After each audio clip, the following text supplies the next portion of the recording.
Assalamualaikum warahmatullahi wabarakatuh. Selamat pagi. Pada video kali ini, kalian akan mempelajari tentang faktor penghambat perubahan sosial. Terdapat beberapa faktor yang menghambat perubahan sosial. Yang pertama, kurangnya hubungan dengan masyarakat lain.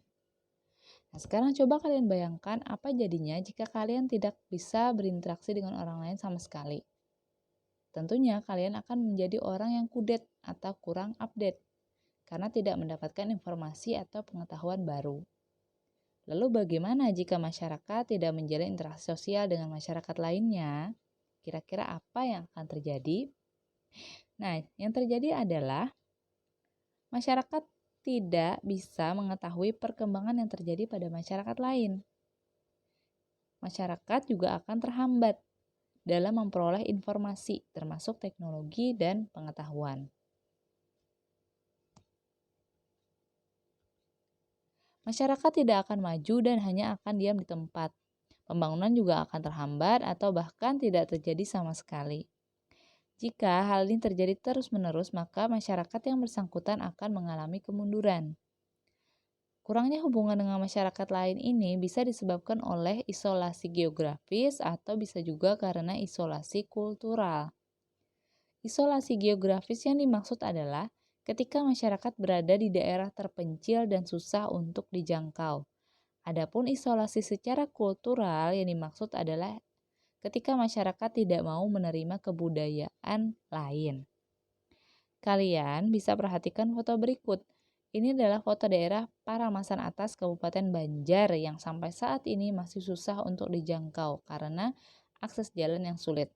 Akibatnya pembangunan di sana menjadi terhambat. Tidak semuanya bisa menikmati listrik, bahkan sinyal HP pun sulit untuk didapat. Kemudian foto selanjutnya, akibat akses jalan yang sulit dijangkau, pembangunan yang sudah direncanakan juga semakin lama prosesnya. Perjuangan petugas PLN untuk melistriki desa di daerah Riau akibat susahnya akses jalan darat. Contohnya ya. Yang kedua, perkembangan pengetahuan yang terlambat. Perkembangan pengetahuan berkaitan dengan perkembangan pendidikan. Ada beberapa faktor yang menyebabkan perkembangan ilmu pengetahuan menjadi terlambat atau terhambat. Yang pertama, disebabkan oleh masyarakat yang tertutup, yaitu masyarakat memang tidak menghendaki adanya pendidikan atau menganggap pendidikan tidak terlalu penting, dan anggapan pendidikan juga tidak mempengaruhi perubahan dari status sosial di masyarakat, sehingga mereka tidak menganggap bahwa pendidikan itu penting. Yang kedua, kondisi geografis tempat tinggal yang susah dijangkau. Terisolasi suatu daerah menunjukkan bahwa daerah tersebut sulit untuk dijangkau, sehingga masyarakat juga tidak tersentuh oleh kebudayaan lain, termasuk pendidikan. Yang ketiga, disebabkan adanya praktek perbudakan dan penjajahan.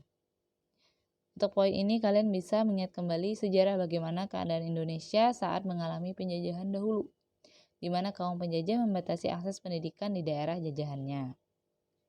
Akibatnya, perkembangan ilmu pengetahuan yang terhambat menyebabkan perubahan sosial dalam masyarakat juga sulit untuk terjadi.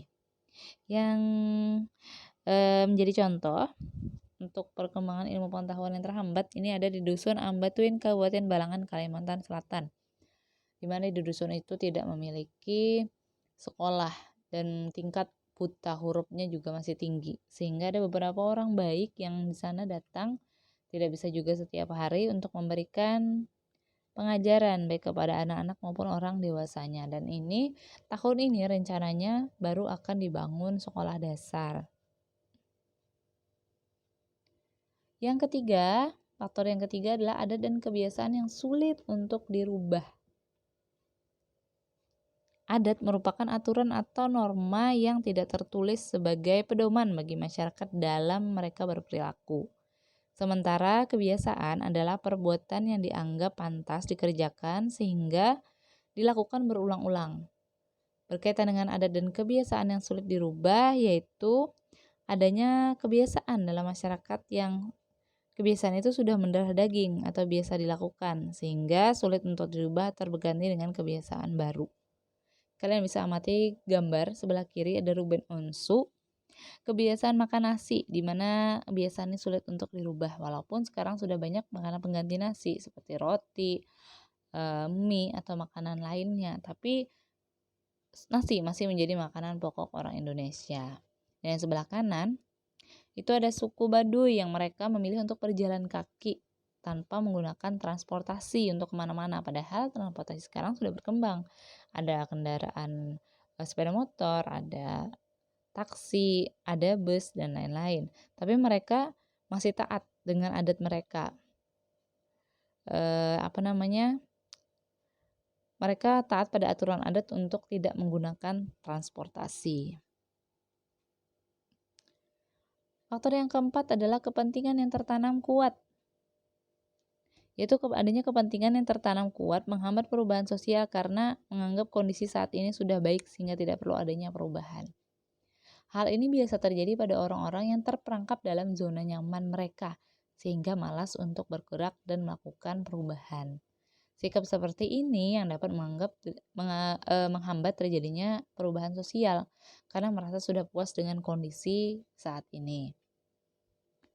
Yang kelima, adanya rasa takut terhadap kegoyahan pada integrasi kebudayaan, yaitu khawatir adanya unsur luar yang dapat menggoyahkan kebudayaan mereka atau merubah aspek tertentu di dalam masyarakat.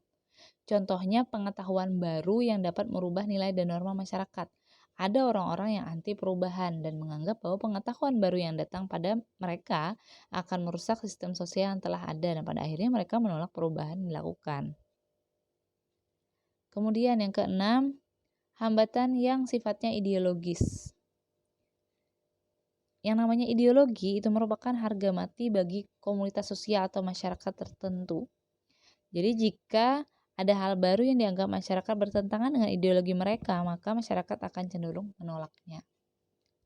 Kalian bisa amati pada gambar sebelah kiri, itu menunjukkan anak yang divaksin.